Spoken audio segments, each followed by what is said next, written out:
Hi, I'm Mary Gallagher. I'm one of the authors of Teach a Child to Read with children's books. And we are super proud to be featured in Kathy Duffy's top picks for homeschool curriculum. So you may have seen us featured there. And you can read more about that on our website at teachachildtoread.net. You can also see some other reader and user testimonials there, parents and other teachers who have used our approach in this book and have found it to be successful for their children. So I'd like to know if Teach a Child to Read with children's books sounds like something you might be interested in. And if it is, please come over and join our Facebook group. You do not have to have purchased the book to join, but we do encourage you there to learn a little bit more about what it is that we do. So what's interesting about our book is that we combine story reading, phonics, and writing to promote reading success. We do not ask you to invest in expensive reading programs or phonics programs. We make simple recommendations. We provide a common sense, doable approach for you to teach your child to read at home that anyone can do. You do not have to be a teacher, a licensed teacher. You do not have to have a master's degree to do this approach because we teach you how to use real children's books and authentic children's literature that you can get at your local library to promote a love for books and a love for reading in your child. And doing that will enable you to help them become lifelong learners and lifelong readers. So today I want to talk to you a little bit about what motivates students to read, because I think once you understand this, you'll understand why our program works and why it makes sense to approach reading from this perspective and this attitude. We invite you to connect with us. So we have, as I mentioned, their free Facebook group. We have a Facebook page. We are on Instagram. Make sure to use those underscores though. We have a Pinterest page for more resources, a blog page. You can purchase the book at teachachildtoread.net. And if you're not sure, you can go ahead and sign up for a free chapter. You get chapter 5 for free when you sign up for our free newsletter, and that's also available at our website. So, what motivates children to read? I guess my question for you is, are students any different than adults? So think of yourself, hopefully you are a reader. That's why you're interested in working with your child. You want them to learn to love to read and to love books the way you do. You know that it's part of being a successful adult. You know that it's important to learn, and you probably really love books and you want your child to experience that love as well. So ask yourself these questions. What motivates you to read? So a lot of times the things that we do to and for children, especially in school situations, in classroom settings, I've seen this a lot, is doing things that wouldn't motivate us as readers. So thinking about, are you motivated by worksheets? Well, your children probably won't be either. So think about what motivates you to read, to get lost in a book, and to really enjoy that. We want to cultivate that for our children as well. Think about why you read. I'm sure you read when you have to or when you want to learn new information. I'm sure you read for pleasure, for enjoyment, for entertainment, to escape, to get lost. Think about people say, I need just an easy read because I'm going on an airplane ride and I need to just kind of zone out. Maybe you read to relax. I know that I read to relax and it helps me fall asleep at night. Think about what you read. You probably read mostly things that you choose, that you want to, that you enjoy, that people have recommended to you. Unless you're in a course or in you're learning, you're taking a program at a university, there might be things you have to read, but hopefully those are also things you want to read. That's why you've signed up to get that degree and that program or that certificate. Think about when you read. Do you read when you feel stressed, or do you read when you feel like you can enjoy it? Is reading pleasurable? Are those reading times pleasurable to you? Do you sneak reading in anywhere you can, or do you structure it? Here is my structured reading time. I can only read during these times of the day. What reading habits have you developed? Meaning, do you read quickly? Do you read slowly? Do you look for books that others recommend? Do you read to learn new information? So let's think about all of those things, and then I want you to really just think how you want to apply that to working with your own children at home. Think about book discussions. Have you ever been part of a book club where you read a book and then discussed it? Okay, so how can you facilitate this type of discussion in your home? When you go to a book club, you don't get a worksheet and then people say, now what did you learn from the book? Answer these questions and then I'm going to grade it.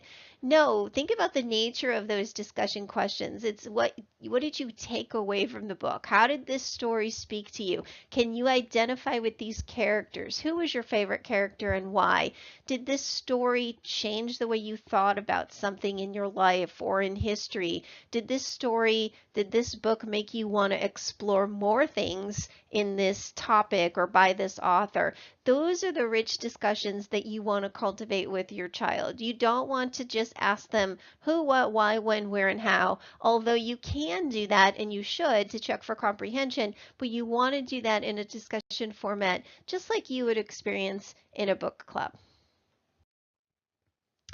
And again, think about the books that you choose. So often this is very overlooked when it comes to children. Oftentimes we choose for them. Oftentimes we have a bias towards the types of books that we like. We see this a lot in the classroom in elementary schools because the majority of teachers are women, and so they choose books that appeal to them. And a lot of times boys are overlooked in their interests. And a lot of times that's why we see boys bored when it comes to reading, or they say that reading is boring. What that means is that they haven't been exposed to the books that interest them yet.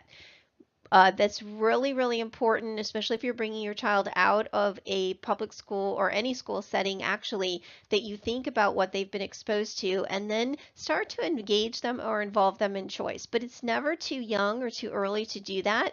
So always ask your children what they want to learn about, what they want to read about. Obviously, you're going to guide them when it comes to content, what's appropriate and not, things like that.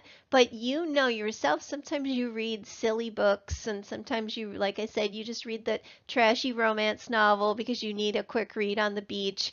We don't always have to saddle our children with the classics. The classics are great, but let's be honest, we all like a variety of choice and a variety of material. So especially if you have an unmotivated reader at home, I'm going to really emphasize that book choice is your best friend. You want to engage them in the choice and the selection of what they read or what you read to them and with them. That way they can feel like they are real readers. We don't want our children to feel like reading is something that's done to them. We want them to feel that reading is something they own, that they are readers. So, have you ever started reading a book and not finished it because it was boring, it didn't meet your expectations, you realized it was poorly written, or maybe it was offensive to you in some way? I used to have a really hard time stop reading a book. If I started a book, I wanted to finish it. But now I realize there's a lot of things being published out there in the world that are not worthy of my time and energy. So we need to give children the same freedom and rights to do this. They may think that a book that they chose for a unit or for a reading selection that you want them to work on, they may think they were going to like it, but they may really be trudging through it and really dislike it or turned off by it. It's okay to listen to that. And it's okay to allow them to sometimes stop or abandon that book. Now, I will caution, sometimes poor readers do this as a habit and they have a hard time finishing something, especially in today's society with our fast-paced videos, commercials, video games, and things. It's hard to sustain through books. So children may give up on books too easily. So you're going to want to kind of gauge, is he giving up on this book because he just is not used to sustaining? And that's a skill, that's an exercise. Our children have to learn to sustain as readers so that they can get through difficult material. Or is this truly a book that it's okay for him to abandon? So again, think about giving your child the same freedom that you would give yourself. Okay, and then there's book sharing. I bet you've been excited about a book that you've read and you shared it with great enthusiasm with others, even if before they asked. You may have called up a friend or said to your sister or brother, "Hey, you really need to read this book. I know you'll just love it. I just love this book. I'm so excited that I picked it up." Maybe you're involved in Goodreads, and Goodreads is where other readers share book recommendations and kind of talk to each other about books. Maybe you do this regularly on Facebook. I know a lot of times people will say, "Hey, I'm going to the beach. Give me your best recommendations." And boy, those comments really light up because people are excited about sharing something that they really liked or enjoyed or that really touched them. So again, do you foster the same atmosphere in your classroom or your homeschool environment? Because we want children to be so excited about books that they want to share them with others in the family, friends, co-op experiences that you go to. Maybe they have a little book club online. So again, we want to just always think about our children as readers, just like we are as adult readers. Now, a lot of times we set reading goals for children. This happens again a lot in the classroom, in school settings. The reason for this is so that teachers can make sure that students are getting enough reading practice. This can be a good thing and a bad thing. I've seen it actually be very motivating for my child when he was in a classroom, so we'll talk about that in a second. But let's be careful that we don't set strict goals. Do we do this to ourselves? Do you sit down every week and say, "Okay, I'm going to read this many pages, this many minutes this week"? Or do you just say, "I'm enjoying this book. I'm going to keep reading it in my spare time and my free time"? But we do this to children, and when we do that, we're giving them the message again that reading is something that's done to them and that reading is a chore. So the other side of that coin is we want to get children so excited about reading that they choose to read on their own and they choose independently to take their spare time or to turn off the video games and choose a book instead. That's going to definitely take some intention on your part because of all the distractions in our society these days, but you can model that. But keep that in mind. Monitoring students reading or putting mandates on times and minutes might be backfiring. However, I do recommend a lot of reading time for beginning readers and for struggling readers. But we want to do that in such a way that they don't see it as a chore. So this kind of goes along with what I've been saying. This is a reader's rights. It's from Better Than Life by Daniel Panic, and these are just some of the things we talked about. These are a reader's rights, and I'd like for you to think about if these motivate you to read, then let's try to apply them to our children as well. The goal here is to get children to love reading and become independent, lifelong readers. So you have the right to not read if you're feeling stressed or tired. Sometimes we have to give that luxury to our children, and maybe it is reading time. They're not feeling up to it. Maybe that's just the time you read to them. Again, you know your own children, so you know when they're trying to get out of that or when they're trying to get out of practice and things like that. The right to skip pages. This one's a little controversial, but if they're reading on their own for enjoyment and they're reading maybe a comic book or a joke book, it's okay if they do that. The right to not finish a book, we talked about that. The right to reread. And absolutely, rereading is a great strategy for young readers. And I know many of you probably are thinking of the books that you have reread in your lifetime. We talked about the right to read anything, choice, escapism, reading anywhere and anytime, the right to browse when we go to the library. Don't direct your child. Give them some freedom. Make that a kind of enjoyable, stress-free time where they can just browse and look around. They might discover something they didn't know was there, and they might discover something that you didn't think they would be interested in. And the right to read out loud is sometimes they enjoy reading out loud. And when they're younger, of course, you're going to do a lot of out loud reading. So as they practice, and then as they get older, that will switch to silent reading. And the right to not defend your tastes. Boy, don't you Don't you get upset when someone just kind of picks apart what you're reading and why? I mean, for many years, I read a lot of fiction and romance novels. Now I read very little fiction. I read mostly nonfiction, but my tastes changed over the years. So let's extend that same courtesy to our children. Let's allow them to develop as readers. So Daniel Pinnick also says you learn how to read at school, but what about the love of reading? And so sometimes I think as teachers in our home or in a school environment or guiding our teachers, our students, or our children, sometimes we could be our own worst enemy. So reading isn't is about learning to read, but then it's about reading to learn and reading for enjoyment. So let's be careful that we don't drum the love of reading out of our children and keep all these things in mind as motivational strategies for when you are encouraging your child to read. So how can you share the joy of reading with your children? Well, absolutely. The number one is always be a role model. If they see you reading, trust me, it's going to pay off. I have two adult children who, for many years, I didn't think were going to become readers, but they are avid readers now. They are both in their 20s and they constantly have a book in their nose. In fact, my oldest son said today on Facebook, who would like to contribute to a GoFundMe page for all the books that I want to purchase on Amazon? My other son is buying bookshelves for his apartment because he keeps adding books. They buy me books for Mother's Day because they know that I'm a reader and those are valuable gifts for me. So being a role model, it didn't happen overnight. And like I said, there were some years I was very worried there, and they certainly do love to indulge in their video games. But I can assure you they are avid readers today. And so being a role model in your home is very important. Share your books. It's okay if you talk about what you're reading with them, or if you have your favorite books from when you were a kid, or even some of your favorite books now that would be appropriate for older children.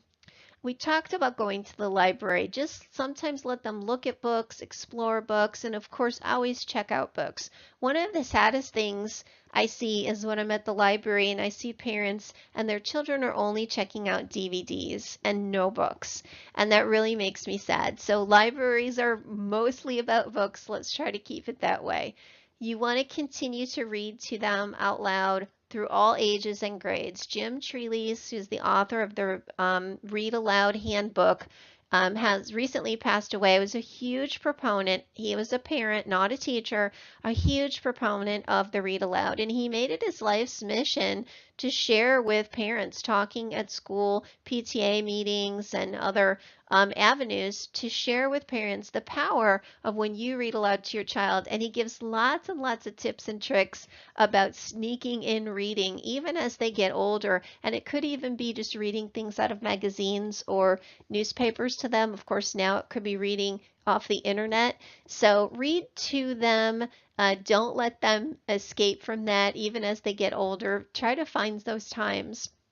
We talked about choice and what a powerful motivator this is, especially for struggling readers.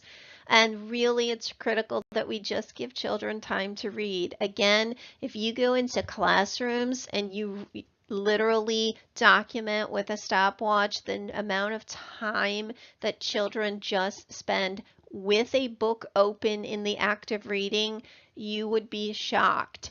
The majority of reading time, and I'm using air quotes here, reading time is more like this: worksheets, games, demonstrations on the whiteboard or smartboard, other activities, listening to someone else read, listening to the teacher talk about what they read, and talking about what they read, and then taking tests. We don't want to do that in the home. We want to give children time to read. When I was a first grade teacher, I had a whole reading nook with bookshelves and beanbag chairs and pillows and rugs. And my students knew that that was the library and they were welcome to read anytime. And I gave them lots of time to read. They also were allowed to check out my books so that if they didn't have books at home, which they all did, but if they didn't, they could have those books. So reading time, not workbooks, not worksheets. There's a small place for that, but you want to make sure your child has plenty of reading practice. And again, make reading a priority in the home. Allow time for reading. Cut down on distractions and interruptions. We can really cut up our day with those kinds of things. And it's really hard. You know, when you sit down with a good book, it's really hard if you're getting interrupted every 10 minutes. Use those empty hours of the day before you start your class time, when you're getting the other children in the home ready, when you're having snack time, and you're waiting in the doctor's room, running errands, maybe waiting in the tub to fill. Keep a basket in the bathroom. Keep a basket or a bag of books in the car. Keep a bag or a basket in the kitchen at the kitchen table. Keep books everywhere. I was in one charter school once where there was a basket of books in the elevator. So the children are not in the elevator very long, but it was enough to send a message that we love literacy. We love books in this school, and that was so heartwarming to see. You're going to want to block schedule your reading time so that, again, it's not chopped up, so that when you do your reading lesson with your student, you want to then give them lots of time to practice and reread and do some reading on their own. Make library visits regular time, and then invest any money that you do have in books. The most important thing I can tell you is that overall reading ability and general world knowledge have been proven to be the two factors that impact student achievement on any test scores. So at some point in time, your student's going to take some kind of test, even if it's a college entrance. When they have good reading ability, which comes from practice, and general world knowledge, which comes from lots of reading, they'll also have a good working vocabulary. They'll do well on anything they set their mind to do. We always want to emphasize the read aloud, and so the read aloud should begin at the beginning and really never stop. And that's what we talked about, and that's what Jim Treeley's talks about. You have a captive audience each day, so what a powerful impact you can have on that. The other thing that is so wonderful about the read aloud is for those children who might be struggling a little bit with reading, and the read aloud is just really a gift to them, because it's a time when they can enjoy a story without feeling pressure, or they can enjoy a story without knowing that they have to work really hard at enjoying that story. A teacher who reads out loud lifts you to the level of books. He gives you the gift of reading. That's super powerful. I remember when my children were very young, I always read read alouds that were a little bit above their reading level, and they loved it. They absolutely loved it. When they weren't ready for chapter books, I was reading Stuart Little and Wind in the Willows and things like that to them, Mouse and the Motorcycle, because that just showed them where they wanted to go as readers. So we always want to kind of lift them up to that next level of reading. It's really great if every family member can get involved. A lot of times the reading falls to mom sometimes, but if you could get dad involved, especially with the boys, so that boys see that dad is a reader as well. Try to find time to just have really reading focused weeks and activities. Don't wait for that Right to Read week or that Dr. Seuss week when everyone else is doing it. Create your own reading weeks or reading times when you're just going to put everything else aside and just really celebrate reading. Look for author events and speaking events from authors or book signings in your area. These can also be virtual. Local authors might be doing some webinars and things like that.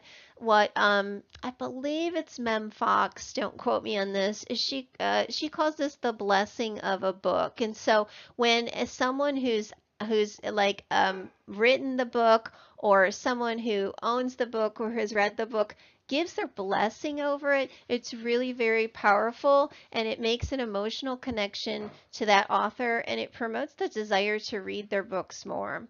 And the other really powerful thing is series books. Once a child can get hooked on a series book, they have a lot of reading material for a long time. So we just have to create an atmosphere that shows children that we believe that reading is valuable. I love this little guy reading to the snake. So frequently I get questions about how much reading should a student engage in. And I want to emphasize again what I said before. We're talking actual reading of books. Worksheets and other activities are not reading. So absolutely the more the better. So think of all those times that you can snatch time away from somewhere else, computer games and video games and TV, because we just know the facts are that students who read more read better. And students who are behind grade level, the statistics tell us they need at least 3 hours of reading practice per day just to catch up. So I would say a good 90 minutes for a child who's reading on level just to really continue to help them become strong readers, but probably double that for any child who is behind. I know that seems daunting, but again, go back up to bullet point number 1. Think about all the other time and what we can snatch away. We don't want to burden our children. We definitely want to break that up. Okay, that's not 3 hours straight. So that's just during the day. That's a combination of different reading exercises and activities, and meaning guided reading and independent reading and read aloud and things like that.